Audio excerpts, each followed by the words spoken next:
Bonsoir et bienvenue à ce journal de ce mercredi 9 février 2022. Voici les titres de cette édition. Le gouvernement burundais, par le biais de son ministère des Affaires étrangères, salue la décision de l'Union européenne de lever les sanctions contre le Burundi, une mesure résultant des discussions entre les deux parties. Vous suivrez également la réaction de la Commission nationale indépendante des droits de l'homme et celle du parti Frodébu dans ce journal. Aucun commissaire de marché ne pourra désormais passer plus d'une année à la tête plus d'une année plutôt à gérer les affaires d'un même marché. C'est la réponse du maire de la ville de Bujumbura, commissaire de police Jimmy Hatungimana, aux plaintes des habitants de la commune Nahangwa sur la corruption qui s'observe dans la gestion des marchés. Voilà pour l'essentiel. Tout de suite, les détails.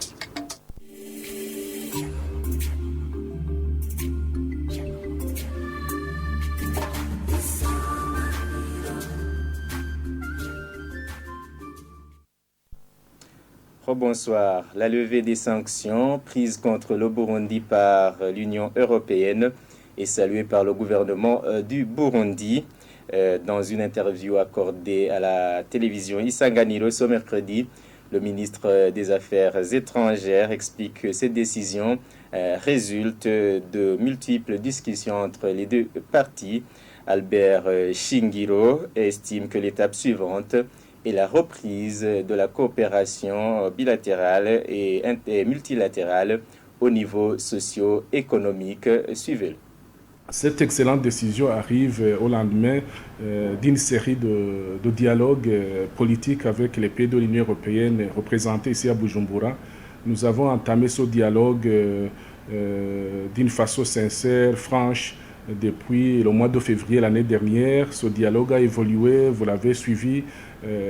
Certaines séances de dialogue, bien évidemment, étaient publiques, mais il y a d'autres séances de dialogue qui n'étaient pas rendues publiques pour des raisons stratégiques.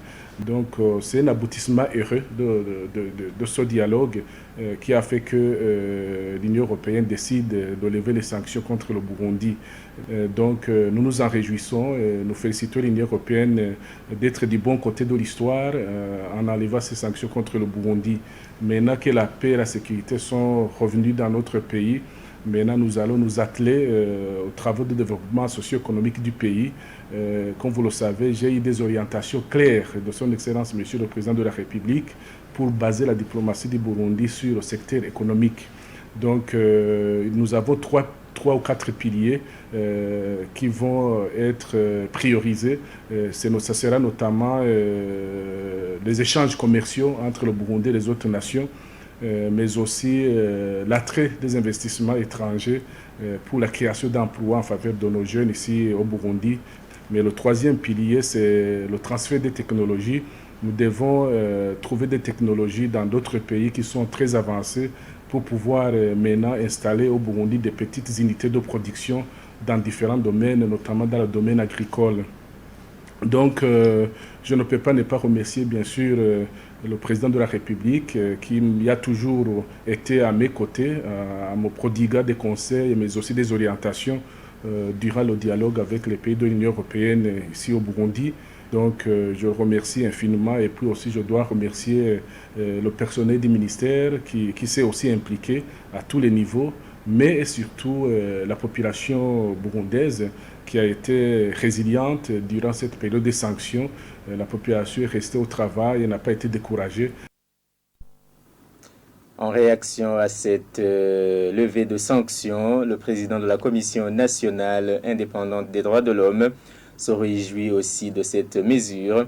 Dr Sixte Vigny Nimuraba explique que cela démontre une reconnaissance des efforts du Burundi dans la promotion des droits de l'homme. Suivez Dr Sixte Vigny Nimuraba, il est président de la CNIDH. Twayakiriye neza cyane, twayakiriye neza kuko iyo ibintu bijanye n'agatekazina muntu biriko biragira intambwe, hanyuma baba abarundi bakabibona n'amakungu akabibona, bidutera n'intege ko ivyo twari dusanzwe dukora canke abandi bose twari dusanzwe turiko turakorana mu vy'agatekazina muntu bagira inguvu gusumvya kugira ngo tubandanye dukora tubona ko ivyo turiko turakora bishimwa. Turi muri demokarasi kandi mu gatekazina muntu baravugamwo ivyuko umuntu wese ashobora gushikiriza iciyumviro uko aciyumvira. Ni kuvuga ko hagize umugwi uyu canke uriya utabona ibintu cyo kimwe n'abandi nibisanzwe, kandi burya ntituzokugira tubona ibintu byose cyo kimwe uko ubudasa bwacu burya nizo nguvu. Nibaza ko uburenganzira bwabo kubivuga mugabo burya nkuko babivuga ibikorwa ntushobora kubinyegeza munsi y'itara ngo bireke kuboneka. Uri kurakora neza bitebuke ibikorwa vyiza biraboneka, kandi ibintu by'agatekazina muntu iyo biriko biragira intambwe ni ibintu biboneka ntushobora kubinyegeza. Twebwe nta kintu kimwe duhindura, tubandanye dukora ko dusanzwe dukora kuko turafise igitabo c'imigambi n'imigiro y'ivyo umugwi w'igihugu uzobandanya ukora muri uno mwaka wa 2022. Turafise n'igitabo cerekana imigambi izokorwa mu myaka 5 guhera mu 2021 gushika mu 2025. Ni kuvuga ibikorwa tubandanya dukora ni vya bindi nyene, ahubwo biduha inguvu kubona ko abantu bariko baratahura ko vy'ukuri igihugu kiriko kiratera intambwe. Tuboneraho no gusaba abakiri intambamyi abakizana intambamyi izina ziriya kugira ngo abatekazina muntu kabandanye kabakeza kurusha ko nabo bo kwigarura kugira ngo twese tubandanye dukora dufasha kugira ngo agatekazina muntu kugataka kose ku Burundi kamere neza gusumba. Nous nous excusons pour cette erreur technique. Poursuivons avec ce journal. La suspension des sanctions économiques contre le Burundi facilitera le pays dans l'acquisition de devises en quantité suffisante pour la mise en œuvre des projets de développement. Propos du président du parti Sahwanya Frodebu réagissant à cette levée de sanctions par l'Union européenne. Pierre Claver Naïmana demande au gouvernement burundais de poursuivre l'effort dans le respect des droits de l'homme pour convaincre les organisations internationales à lever à leur tour les sanctions prises contre le Burundi. Je vous prie de le suivre. Effectivement, si l'Union européenne a pris une telle décision, c'est qu'elle a mûrement réfléchi et qu'elle a fait une analyse assez profonde sur cet état de la situation de la gouvernance au Burundi au niveau des droits de l'homme et au niveau de la gouvernance économique.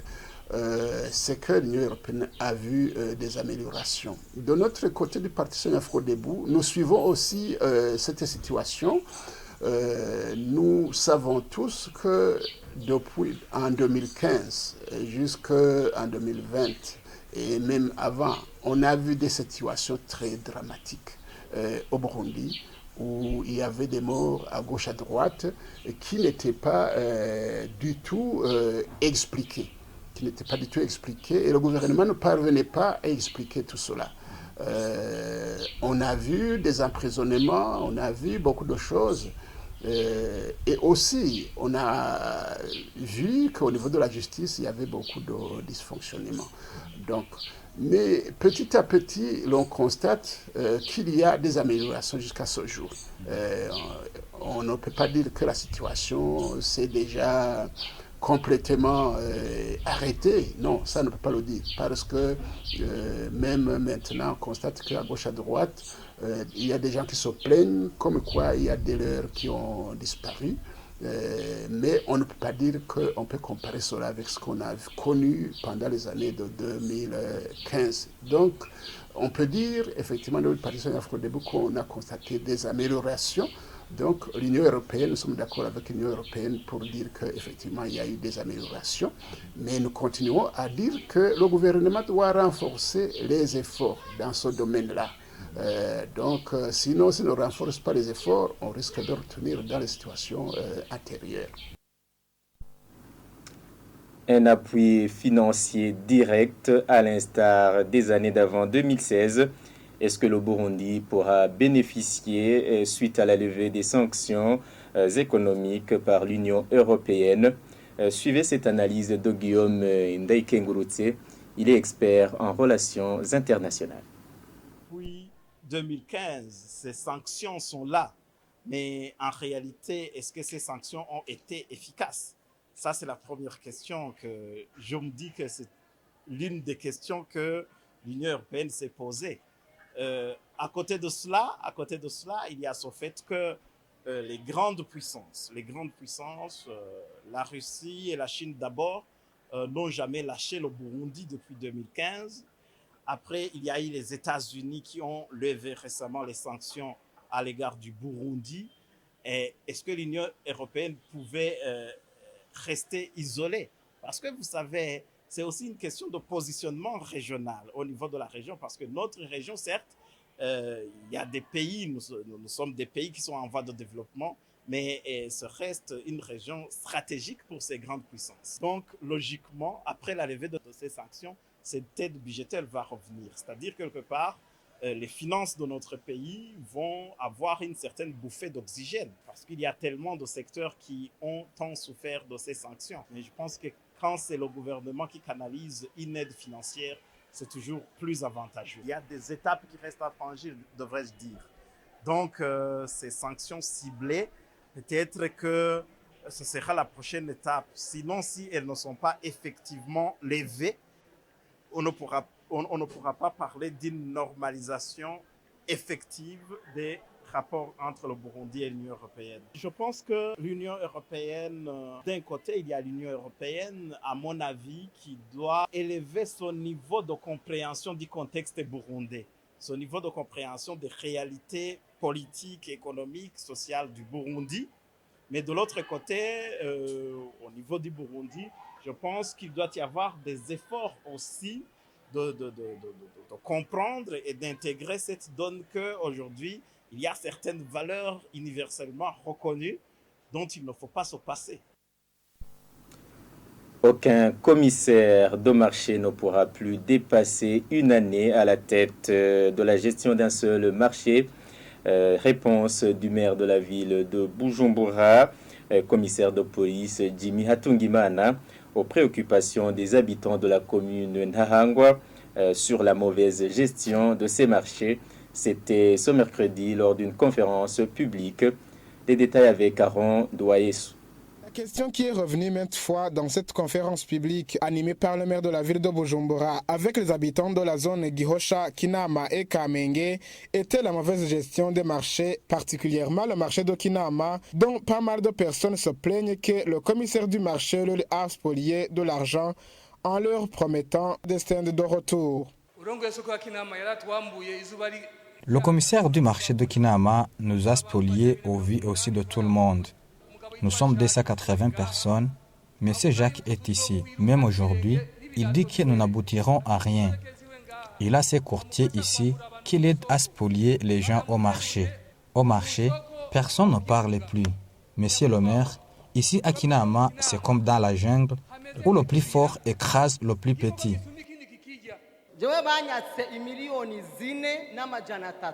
On m'a demandé 4 300 000 francs. C'est le président des commerçants Jean-Claude qui me l'a demandé en collaboration avec le commissaire du marché. Ils nous ont demandé une somme de 200 000 chacun pour avoir un stand au marché de Kinama. Excellence, j'ai des listes. Excellence, je plaide pour les frais des femmes âgées que je leur ai donnés, mais pour le moment, si j'arrive au marché, on me dit que je ne suis pas une commerçante. On a déjà fermé 3 stands sous prétexte que c'est moi qui les loue.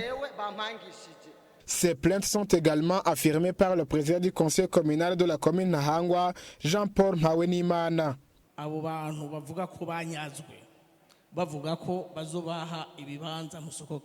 Ces gens qui disent qu'ils ont été spoliés de leur stand au marché de Kinama, je le dis, je l'assume et je déprève qu'il y a des commerçants, des femmes âgées qui possèdent un capital de 2 000 ou 3 000, qui ont donné une somme de 100 000, 200 000 pour avoir des stands au marché de Kinama.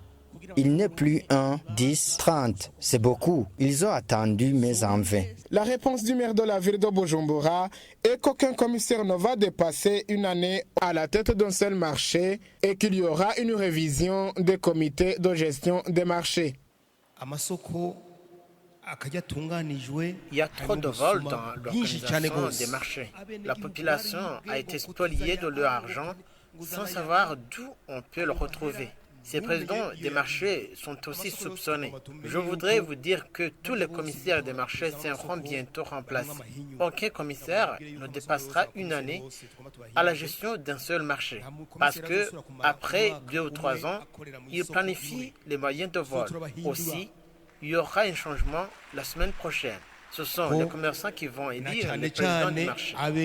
Et il doit être un des commerçants. Il y tranquillise les commerçants de ces marchés que le désordre créé par certains groupes va être éradiqué.